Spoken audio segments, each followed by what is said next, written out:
housewives and husbands. This is going to be a little bit of a different video. I'm just going to talk to you while I straighten my hair. I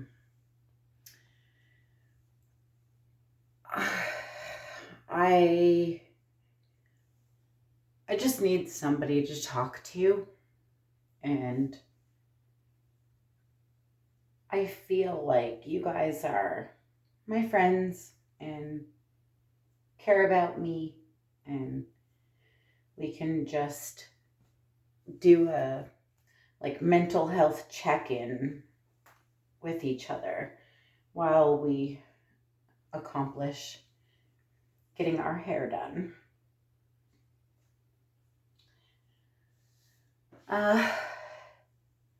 I hope you guys are all doing really good. Me? Life isn't always easy for me. I go through a lot of personal, mental health issues. As much as I make it seem like I'm all happy and silly and everything, it's not always like peaches and cream and rainbows. We all suffer. And I think that we should talk about it today. And I plan to talk to you about the things that I have gone through in my life,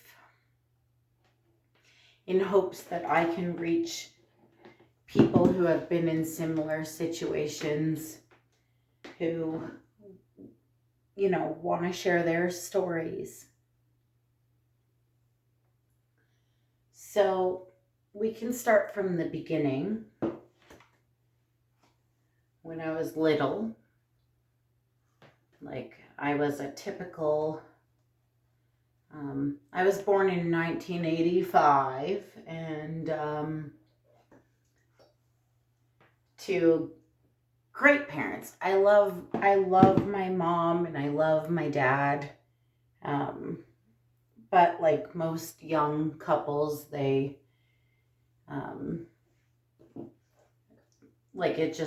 it wasn't like a thing that would stick around. My mom was only 15 when she got pregnant. My father was 18. They were still high school students. I was the result of their high school relationship. So my mom gave birth to me on October 16th, one day before her birthday. And I just became a product of the world. And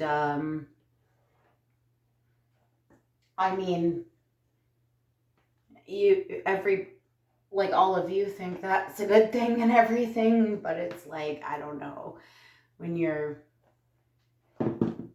not really loved to the fullest and stuff, it's tough to realize how much you mean to somebody unless they tell you. And I have a great relationship with my mom and my dad, both, now. They're my whole world. I love them so much, but it wasn't always like that. We've gone through so many ups and so many downs together. My mom turned 16 the day after I was born. So, no, right. There's no way that she was ready to be a mom at that point. So it's understandable that I could have been like a burden. And and I don't blame that. Like, I don't, it's just,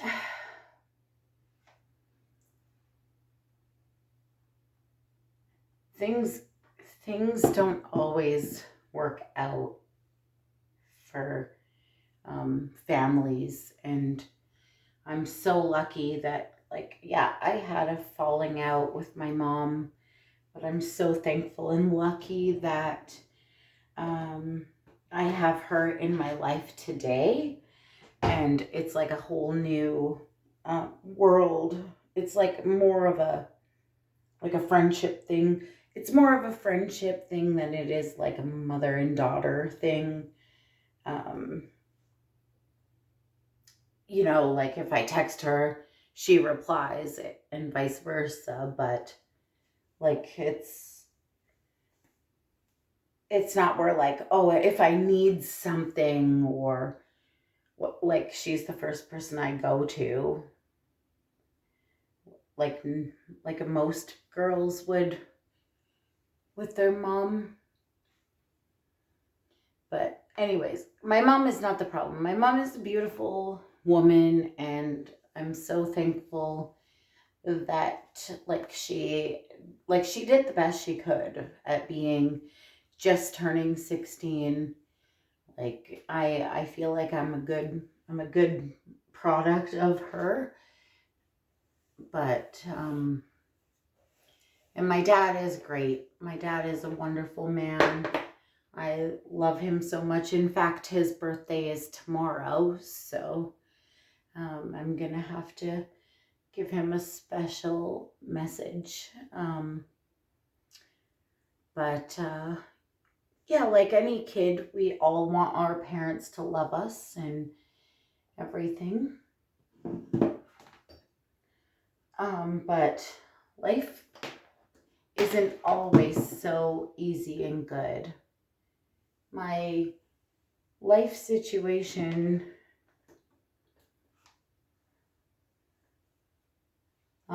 growing up, I've always kind of been, the shitty, like outcasty type, like the black sheep of the family, if you will. And nobody really did care about me except for my grandma. But when I hit the bottom of the road or whatever, even she wasn't there. She wasn't there for me. So I'm used to it though. I've been on my own since birth, and I will prevail with everything that I do. It just sucks that she won't even take my calls, or I've sent her letters and stuff, and she has never sent one back. So it's like there's no way for me to even get back into that and kind of explain my situation. I hurt a lot about that because when my mom didn't want me, she did, and she took me in and cared for me and loved me and wanted me to be like the best person that I could be and stuff. But like I wasn't, I made mistakes, and she just said, I give up. You aren't my biological granddaughter, so just F off, basically. That's how I took it. And she didn't see that there was something underlying never tried to help, just let me go.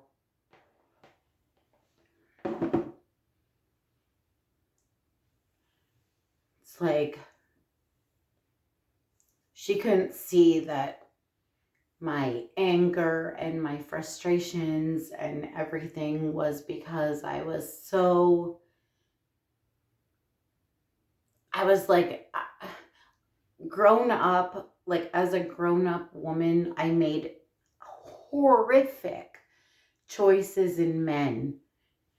And because they told me that they loved me, and I believed them. Because when you have never really felt like anybody did love you before, it's so easy to convince someone that you do. All you have to do is just give a little bit of attention, and for somebody who's never had that before, that's like incredible, right? So that was my first mistake, was getting involved with my first guy, who is like the biological father of my two kids. Not their father. Do not mistake that. He is simply like a sperm donor. The only thing they have from him is his DNA. But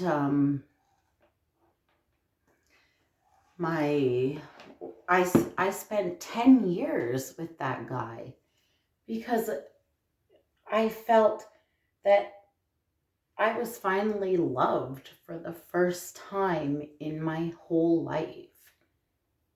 And that made me, as miserable as it made me feel, it also like brought a lot of joy and happiness to my life, because I felt like this has to be better. Like this has to be better than anything that I've gone through before. And he really does love me.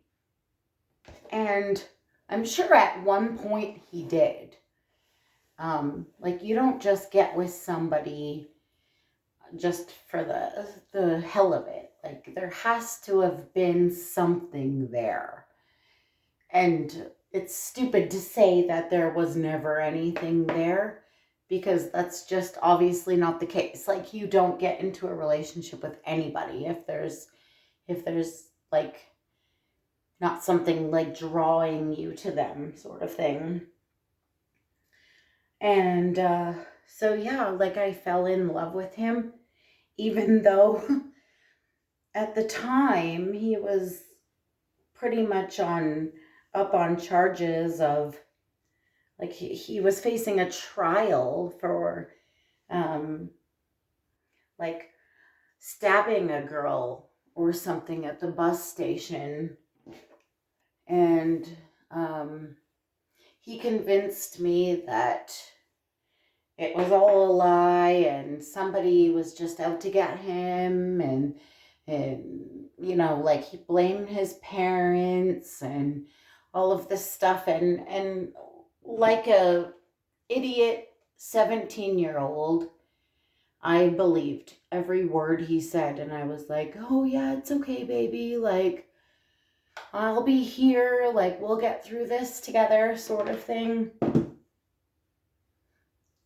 But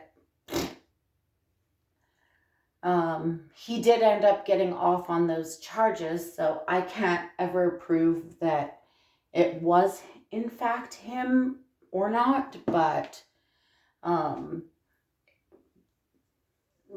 by all of the stuff that I've been through, like afterwards, it's hard to like believe that he didn't have anything to do with it. And like we but I was like devoted. Like I was one of those, like, I don't want to say battered women, because like he didn't abuse me physically or anything, but like I feel like I was manipulated into believing that he was like a different person than what the outside world was like making him out to be. And all I wanted to do was like help, I wanted to help. And it just faded. It faded off. But I stuck by his side for 10 years, you know, a lot of verbal abuse, which to this day still has me, like I have a great man now, I think. And, but it's like my trust is really so low, because when I was with the father of my kids, he would tell me things um, like for one, like I'm so loose, and like who am I effing? He would say things like, um, when I'm with you in an intimate way, I don't think about you. I think about like anybody but you, basically. And when I asked him to explain and elaborate or whatever, he said it didn't even matter. It could just be like some random person that he like saw on a billboard or something. Um, Anything was better than me, is basically. And like that shit like kind of fucking stuck with me forever. And now I'm like not even the best wife in the world, because like I have so much anxiety and so much trust issues, and like jealousy and stuff. Like we went over to somebody's house to drop something off. He made me wait in the car, and I was literally sitting in the car with it off. Like it wasn't, he didn't even leave it running for me. And it was the middle of winter. So like Canadian winter, you can imagine that it's really fucking cold. Mm, he basically just left me in the car. No keys, nothing to keep warm, for over an hour. And when he finally came back, um, I was annoyed, obviously, as anybody would be. And he said that like whatever he was doing just took like a few minutes longer than expected, blah blah blah. So it was just like, okay, well, I don't care, let's just go. And so we left. And then I found out like 4 or 5 months, no, like probably like 6 months later, that like he actually like left me in the car outside to go into like some bitch's house to like have sex with her. Like he left me outside in the car while he cheated. And like I was oblivious. I had no idea. And that kind of just like put a really like awful taste in my mouth. And then when I told him like, okay, you know what? Like I just don't think that I can like come back from this. Like we have to be done. We have to be over. Um he ended up like moving in with her, and um like getting into a relationship with the girl that he left me sitting outside of her house while he went in to like woo-hoo her. And that stung. That definitely stung. Like, dude, I was right outside. You're right outside in the car. Like, my kids weren't with me, thank God. Because if they were, then I would have, like, that would have been it. But no, luckily, my kids were being cared for by my mom, who was amazing with my kids, like way better than she was with her own kids. Like when it came to being a nana, she was phenomenal. But she was the age that I am now. that's the crazy part about it. You know, she had me when she was so young that by the time that my kids were like kids, she was my age. And she was fantastic. At that age, she was such a great nana. She loved those kids so much and she took really good care of them. But being a mom, like a full-time mom, and having parents that were old-fashioned and said, okay, you know what, like you have to marry my father type of thing. And like she didn't really want to. So my grandma Darlene says that she wanted to marry him, but I don't even know if I can fully trust that word because she abandoned me too. Like my mom is still here, so I have to obviously believe my mom. My mom wouldn't lie to me. You know, my mom and I haven't always had the best relationship, but she hasn't, you know, completely shut me out of her life. So I tend to believe her and I tend to think that she is not bullshitting me in any way. So,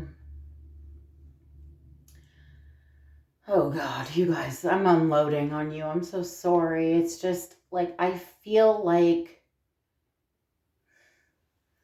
housewives have mental health issues too. And like, I feel like we need to have,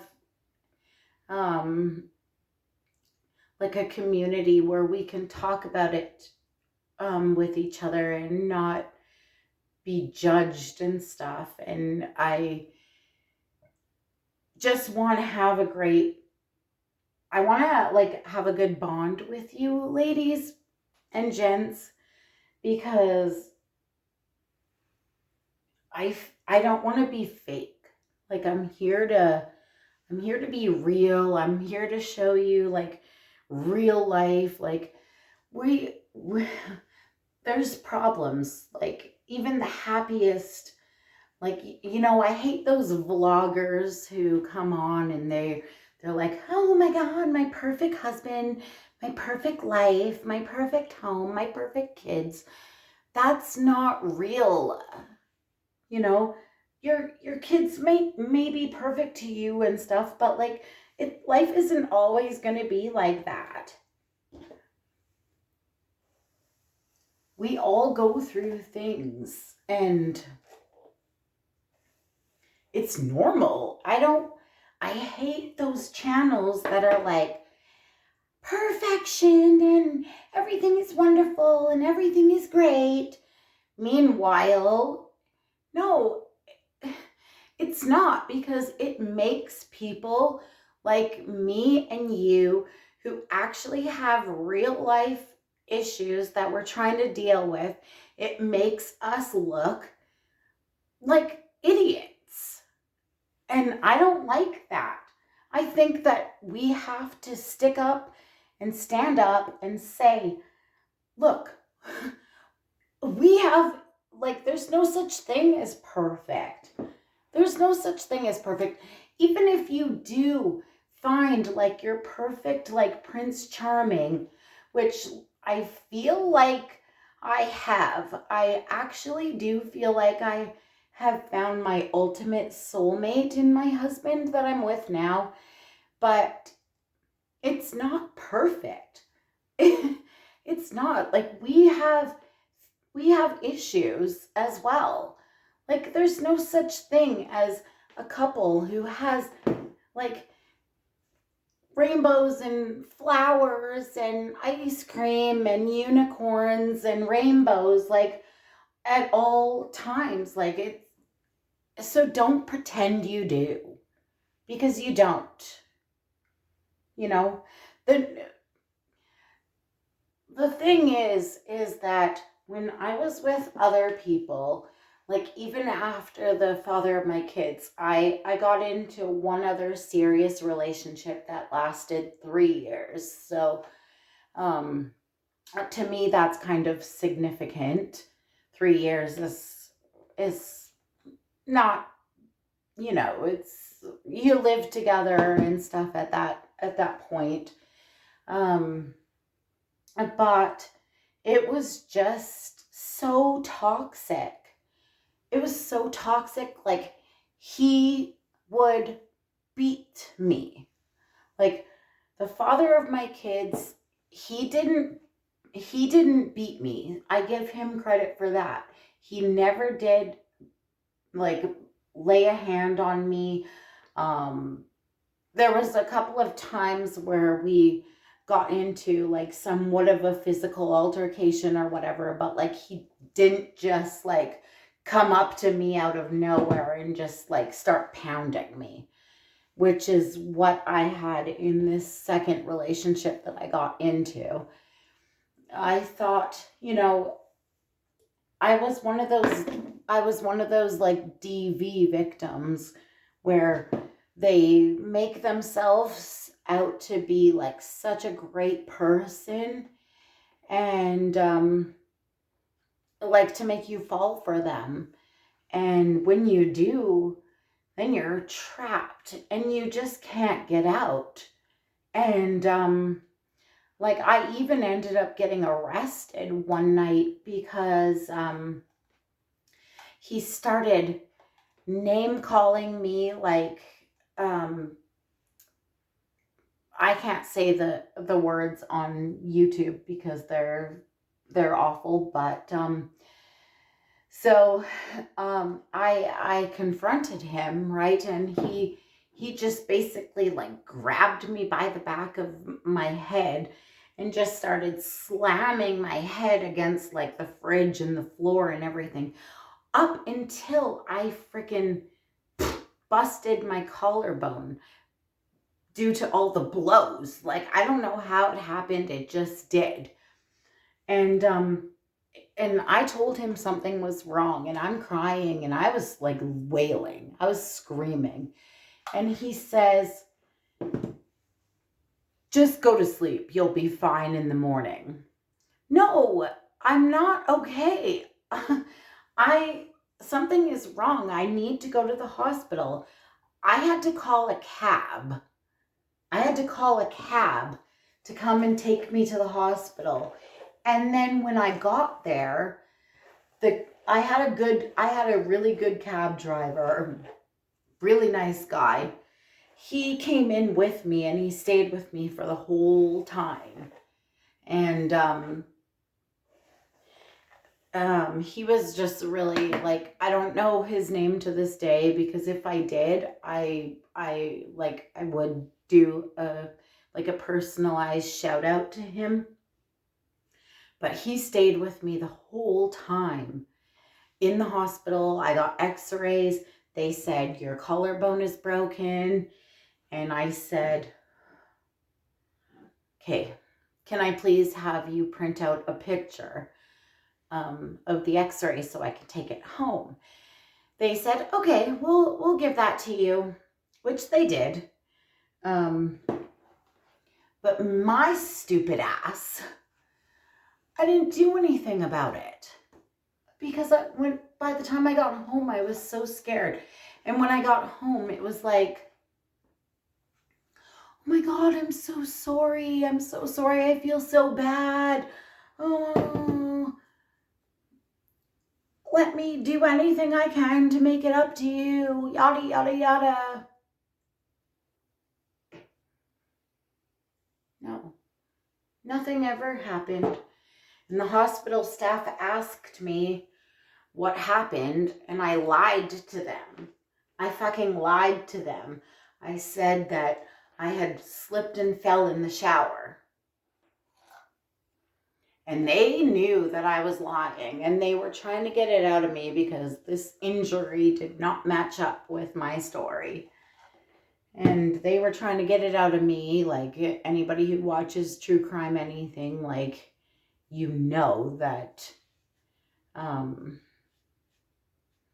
like, they're not stupid. They see cases like mine come in on a daily basis, multiple times a day. And so yeah, I stuck to my story though. Like, I was so like in love, and I didn't want anything bad to happen to him. And well, that was a mistake, right? Because the next time it happened,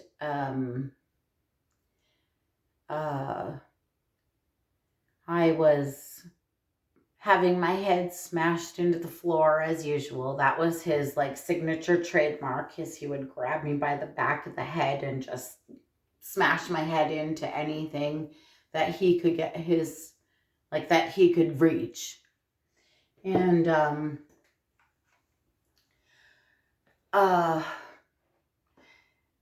when I hit back, I got up from the floor and I clocked him in the side of the head.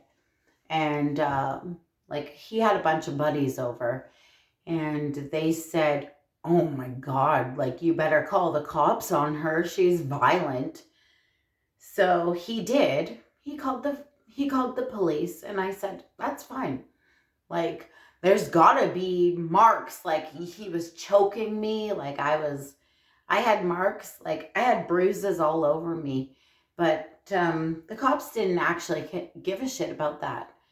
They took me aside and him aside, like, you know how they separate you, and took my story, and I admitted to being violent, whereas he like played it out like, oh, I didn't touch her,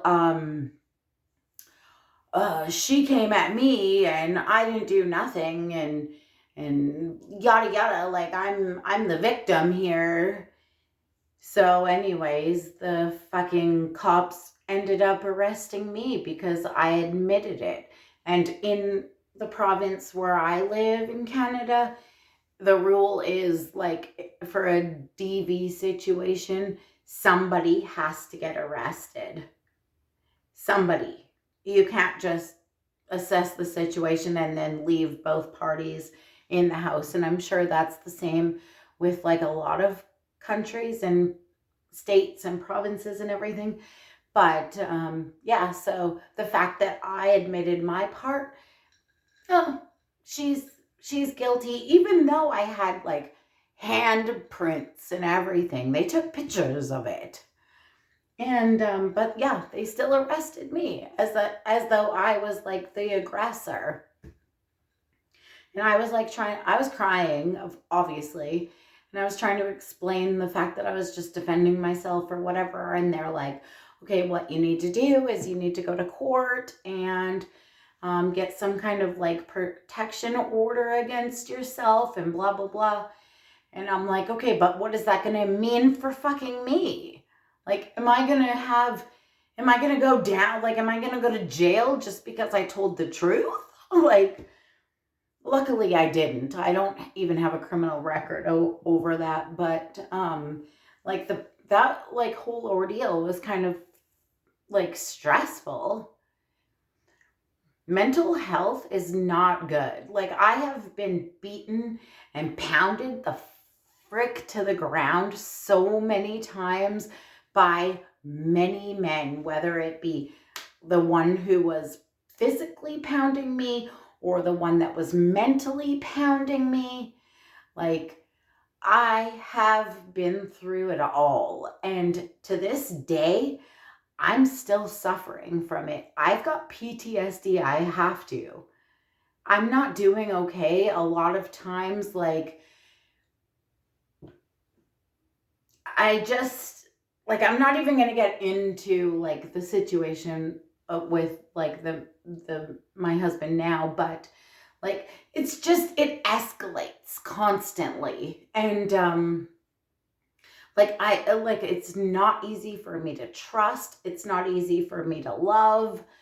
I just don't have anything left in me to give. And it got to the point where it wasn't even that long ago. I said, I just can't. Like, I am alone in this world. Nobody actually loves me.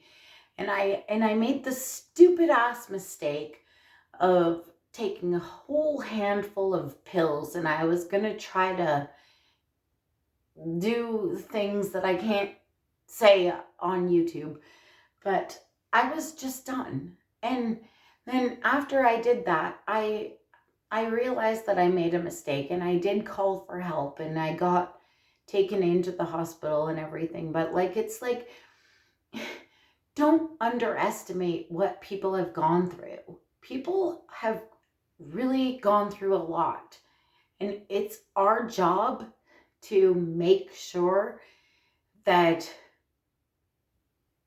everybody is heard. And I want to reach out to you, tell you my story, and I hope that this gives other people strength to like reach out and tell their stories too. We have to be strong. We have to tell our stories. We are strong women, and we deserve to be queens. And I need you guys to please, if you're in any sort of situation that's negative, please just do whatever it takes to get out.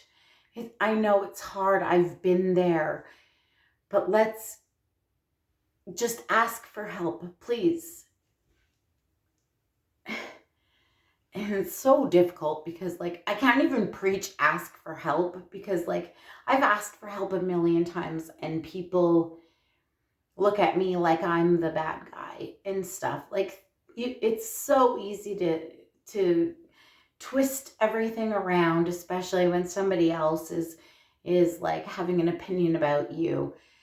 And that's just unfair, because if you are literally covered in bruises and you have hand marks on your neck and everything, yet you're the one who gets arrested, this is why we need to change our system. We need to do better.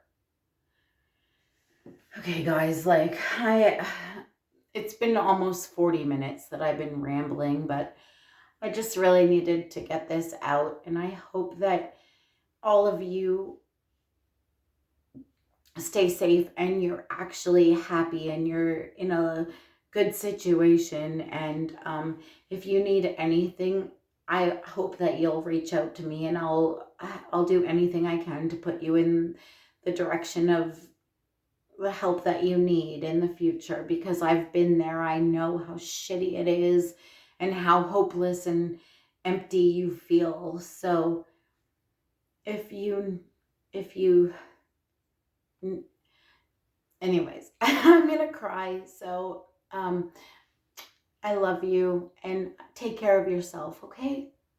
Good night.